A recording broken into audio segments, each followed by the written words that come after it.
Welcome to Sailing Truckers. My name is Sahir, and if this is your first time here, remember to subscribe and click on the bell so you don't miss any episode. Today, we're going to be talking about the Canadian-US trucking industry, how business is conducted between these two countries. So stay tuned.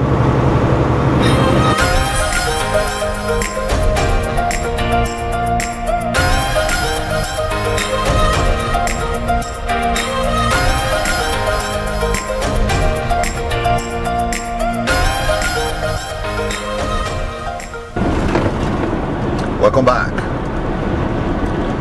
Today I wanted to talk about the Canadian-US industry. And what I mean is, how does business works? Between some of my subscribers been asking me about how does it work, how the whole thing works, and how does this affects the trucking industry, the truckers itself. So here it goes. Canada, the first thing to say is that Canada has 30 million people. United States have 300 million people. Right. So what does that mean? That means is that Canadian produce more and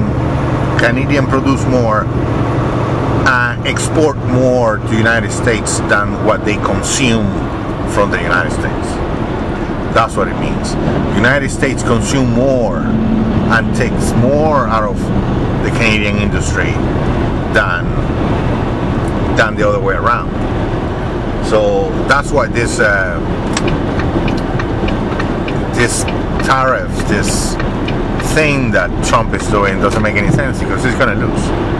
I mean, now the treaty is done, but before that it was just ridiculous. Because I mean, who's going to lose? Us? We only have 3 million people that we have to take care of. They don't. So what it means is that there is a lot of loads coming from Canada to the United States. Oh boy, look at this guy. There is a lot of loads. There's more loads coming from Canada to the United States than from United States to Canada. Yes, we do consume some of the products from the United States, but mostly they consume from us. Okay? So yeah, there's a lot of many loads that go every day south, and there are loads that come north. I mean, every time. This is all I do. I take a load from Canada to somewhere in the United States, and then I pick up another one from the United States and come to Canada. One thing that we Canadian truckers cannot do is we cannot do interstate trucking. I was trying to explain this to a subscriber from Argentina, Federico, that we cannot do interstate. We cannot pick up a load in Miami and deliver in Ohio. Can't do that. That's illegal. Canadian trucker, that will be considered working in the United States. So we don't have a permit to work in the United States. Therefore, we cannot pick up a load in Miami and deliver in Ohio, because that will be interstate. Same way that an American trucker cannot pick up a load in Vancouver and deliver in Toronto. He can only do it in the States. Now, this is the thing. Canadian truckers, I mean, for the trucker in Canada, yeah, there are loads between Vancouver and Ontario and stuff like that, but then again, we're only 30 million, so we can only have so many loads in between Canada, right? It's more demand in the States. So for a trucker in Canada, it's very, very important to be able to go to the United States, to have a passport Canadian passport and do not have a criminal record. Otherwise, you cannot cross the United States. That's a problem with American drivers because many American drivers have criminal records, so they cannot cross into Canada, which is why we pick up most of the loads going to Canada. And many American drivers, I met American drivers that they tell me I don't like going to Canada because I have to get a passport and all of that and blah blah blah, and then go in there. They don't they don't need to do that to make money. They can do Seattle to Miami, which is 2 hours different from Vancouver to Miami, and that's 3,000 miles, 3,500 miles actually. So there you go. So many American drivers don't want to do that, don't want to go to Canada. That's one reason. The other reason is the weather. Winter in Canada is brutal. And then the other thing is that in Canada there's most of Canadian cities are like really close to the south, really close to the border with United States. There are some cities that are like on top, up north, but there is like nothing. It's wilderness. Most of Canada is wilderness. Okay, 90% of Canada is wilderness. It's only 10%, and Canada is huge. It's as big or bigger when you look at it in the map than United States. 90% or 80% of it, definitely 80%, is wilderness. It's people are not there, So, and that's the thing. Many people don't want to do that trip. Like even to go to Alaska, that's a pain in the butt because the road to Alaska, I haven't done it, but I know a guy who did it, and he said that's not road. That's not a road. That's just gravel. So not a lot of people want to go to Alaska. Want to do loads to Alaska, and they pay very well to do that. So what happens? Canadian drivers do it. Canadian drivers do that. They get a load from wherever to Alaska to Vancouver or Calgary, and from there a Canadian driver takes it because it's not an easy trip, which Canadian drivers are used to do all the time. Because in Canada it's like that. If you go, Canada is like all the south part. That's where all the main highways are and everything. It's very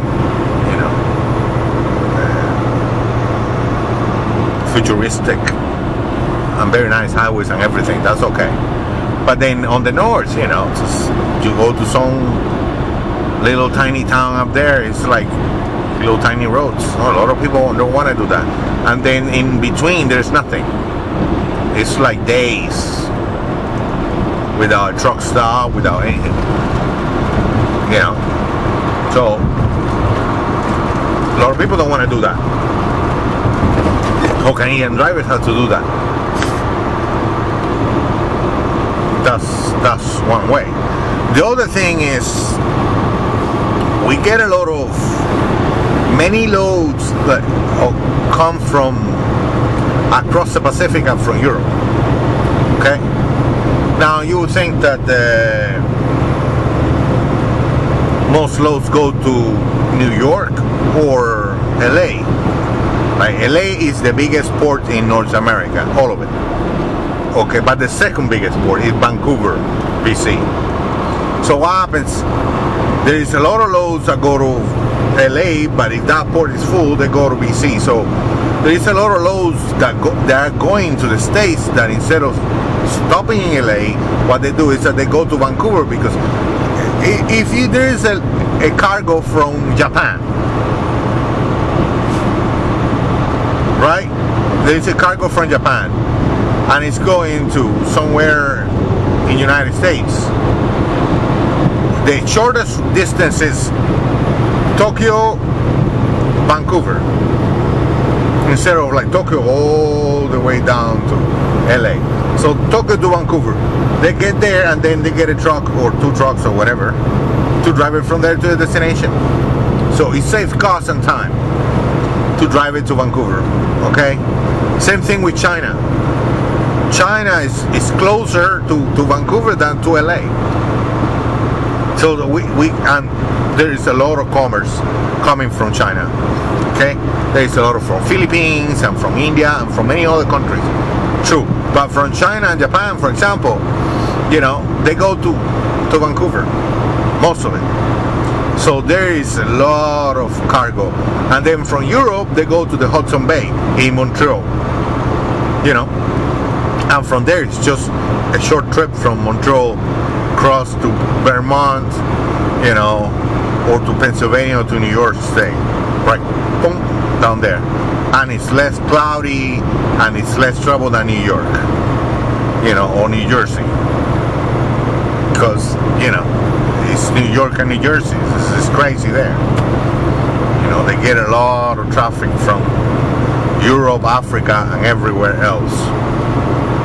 Okay, I just recently went to New Jersey and I picked up a lot of beer coming from Vancouver. Probably from Germany, I don't know, I didn't see it, but I know it was beer, a whole truck of beer.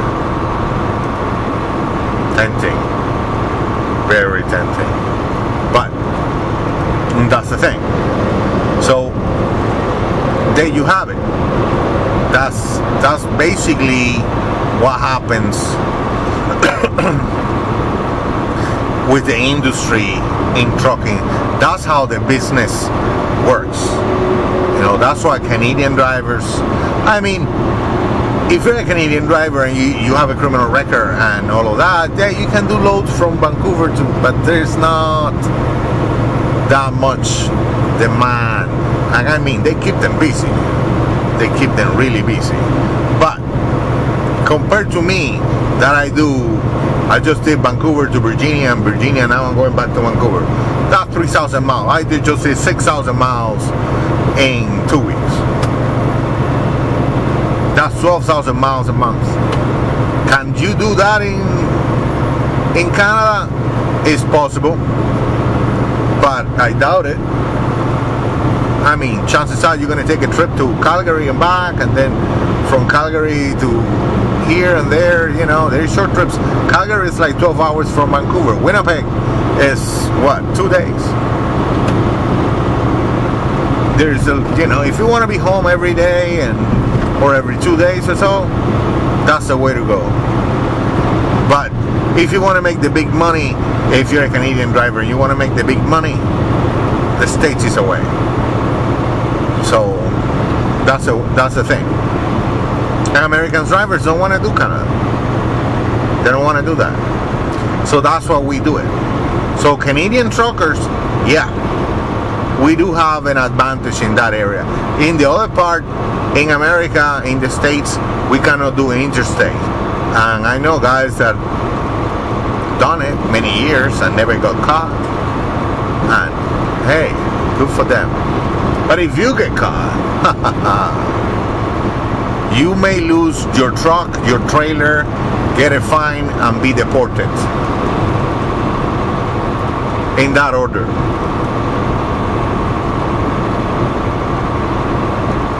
And never be able to go into the States again. So if you get caught, you're done. You're done trucking in the States forever.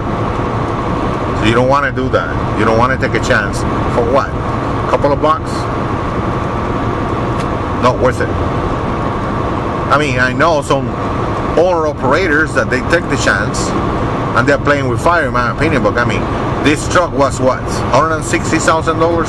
You think I'm gonna risk $160,000 in the truck only? The trailer is another amount of money. $160,000 for what? To do a load? $3,000 load? Come on. I'm not gonna do that. That would be stupid. And take a chance? In my opinion, that's short-sighted. You're thinking very short. You're not thinking in the long run. And people do get caught. So there you have it. That's pretty much why I was saying that there's plenty of loads from Canada to the state. Plenty. Remember this. Canada is United States' #1 partner. #1.